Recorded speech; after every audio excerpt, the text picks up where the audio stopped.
Empaka ezi nizitebeekanisibwa Vision Group buri mwaka kandi aha murundi ogu zishakirwe banki enkuru ya Uganda, ekitongore kya Uganda Revenue Authority, Uganda Communication Commission hamwe n'ebindi.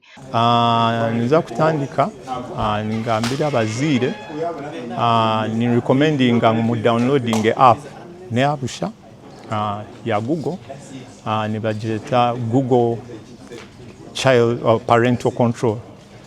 So application egi neyamba abaziire kureba ebintu by'abaana baabo bali ku accessinga baani bakozesa amasimu gaabo ninga iPads zaabo ninga gadgets zona computers n'ebindi. We come to students to create awareness, to educate them about the importance of paying tax, why taxation is important. As a student, yes, you're young, you're still studying, but why do you think we give you this information? So that it can help you grow as a student, it can prepare you for adulthood, you can go back, talk to your elders, the people you're staying with, about you preach this gospel. Abantu bahiko mu universities ziri kwetaba mu mpaka ezi kandi bagiraho kuganira.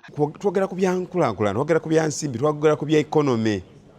Oba oli musawo, oba oli mulimi, oba okola ki, oba osala mbaawo, oba okola bibumbe, ekikulu kiri kimu kya sente. Sente zino zifunye otya, ozikuumye otya, ate zikoze kuyamba olwekikwakanye ensi yaffe nga bweri. Kibasomesezza ebintu ebyenjawulo naye nga taxation or tax education mu bintu ebyenjawulo bye bimu ku bintu URA byesinza nnyo okuteekako essira. Katugambe tax registration, buli omu alina okubeera ne tin registration rather. So abantu abasomi abamu babadde tebamanyi kye bayita tin numbers. Abeja University ya Soroti batugambira okubetebeekanisiize empaka ezi.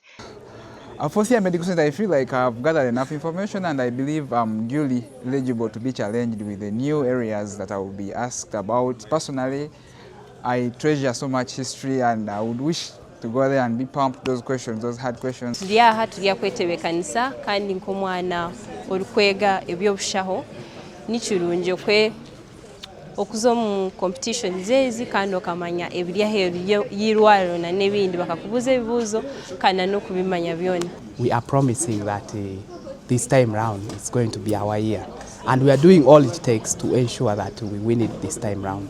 So the commitment that the university has put, the university management has put in ensuring we are mentored, in ensuring that we are well facilitated during this